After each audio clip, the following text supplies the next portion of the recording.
गांव से कुछ दूर एक बड़ी नदी के किनारे बसे छोटे से कस्बे में रमेश और सुरेश नाम के दो दोस्त रहते थे। ये दोनों बचपन से ही एक दूसरे के साथ पले बढ़े थे, पर उनकी सोच में बड़ा फर्क था। जहां रमेश ईमानदार और मेहनती था, वहीं सुरेश चालाक और धोखेबाज। सुरेश हमेशा छोटे रास्तों से पैसे कमाने की सोचता, जबकि रमेश अपने काम में विश्वास रखता था। सुरेश अक्सर रमेश को भी अपनी चालों में फंसाने की कोशिश करता। वो कहता, रमेश, ईमानदारी से कुछ नहीं मिलता। अगर जिंदगी में आगे बढ़ना है तो चालाकी और धोखे का सहारा लेना पड़ेगा। मेहनत का कोई मोल नहीं है। रमेश हमेशा उसे समझाता, सुरेश, धोखा किसी का भला नहीं करता। अगर आज तुम किसी को धोखा दोगे तो कल तुम्हारे साथ भी वही होगा। सही रास्ता हमेशा कठिन होता है, लेकिन अंत में जीत उसी की होती है। सुरेश रमेश की बातों को हमेशा हवा में उड़ाकर अपने दिमाग में नए नए धोखे की योजनाएं बनाता रहता था। एक दिन सुरेश ने रमेश के पास जाकर कहा, रमेश, क्यों ना हम दोनों मिलकर थोड़ा धन कमाएं? मेरे पास एक बेहतरीन योजना है। रमेश ने उसे टोकते हुए कहा, किस तरह की योजना? कहीं फिर से कोई धोखा तो नहीं? सुरेश ने हंसते हुए कहा, धोखा नहीं, बस थोड़ी चालाकी। हम शहर जाकर लोगों को बेवकूफ बनाएंगे और उनके पैसे लूटेंगे। रमेश को यह सुनकर बहुत गुस्सा आया। मैं ऐसा कभी नहीं कर सकता। अगर तुम्हें ऐसा करना है तो तुम अकेले जाओ। सुरेश ने रमेश को कई तरह से समझाने की कोशिश की, लेकिन रमेश अपनी ईमानदारी के रास्ते से डिगने को तैयार नहीं था। सुरेश को अब ये एहसास हो चुका था कि रमेश उसके किसी धोखे में फंसने वाला नहीं है, इसलिए उसने अकेले ही अपनी योजना को अंजाम देने का फैसला किया। अगली सुबह सुरेश ने शहर का रुख किया। वह सोच रहा था कि कैसे किसी भोले भाले इंसान को अपने जाल में फंसाया जाए। शहर पहुंचकर वह वहां के बाजार में घूमने लगा।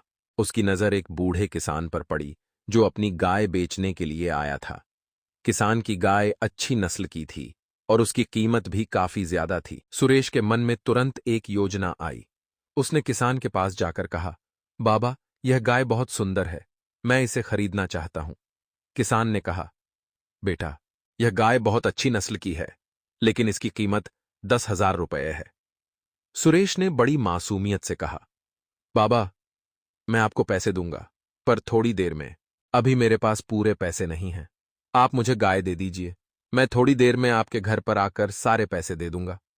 किसान थोड़ी देर के लिए सोच में पड़ गया, लेकिन सुरेश की मीठी बातों में आ गया। उसने सोचा कि यह लड़का तो भोला भाला और ईमानदार लगता है।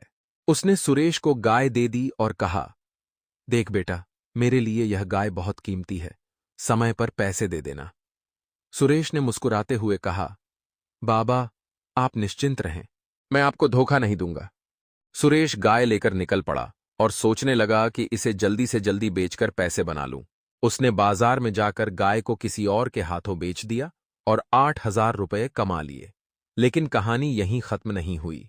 जैसे ही सुरेश ने गाय बेची, वहां रमेश पहुंच गया। रमेश ने देखा कि सुरेश एक बूढ़े किसान को धोखा देकर गाय लेकर जा रहा था। रमेश को बहुत बुरा लगा। उसने सोचा कि अगर वह सुरेश को इसी वक्त सबक नहीं सिखाएगा तो वह आगे भी ऐसे ही लोगों को धोखा देता रहेगा। रमेश ने सुरेश का पीछा किया और पता लगाया कि उसने गाय को बेच दिया है। फिर उसने एक नई योजना बनाई। वह उस किसान के पास पहुंचा और कहा, बाबा, क्या आप वही गाय बेच रहे थे जिसे अभी अभी एक लड़के ने खरीदा है? किसान ने दुखी मन से कहा, हां बेटा, लेकिन वह लड़का तो मुझे पैसे देने का वादा करके चला गया। रमेश ने कहा, बाबा, वह लड़का आपको धोखा दे रहा था, मैं उसे जानता हूं, लेकिन आप चिंता मत कीजिए, मैं आपकी मदद करूंगा।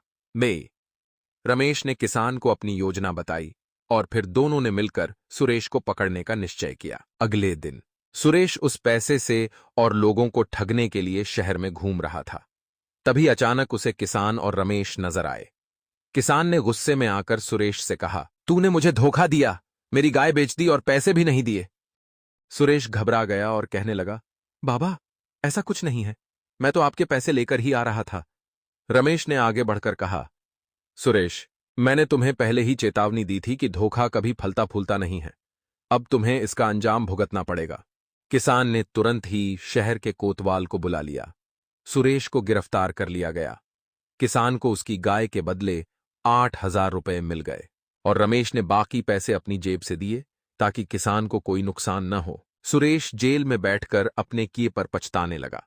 उसे अब यह एहसास हो गया था कि रमेश सही था। धोखे से कमाए गए पैसे कभी सुख नहीं देते, बल्कि जीवन को और मुश्किल बना देते हैं। रमेश ने सुरेश से आखिरी बार कहा, तुमने देखा सुरेश, चालाकी और धोखे से जो भी मिलता है वह बहुत देर तक टिकता नहीं।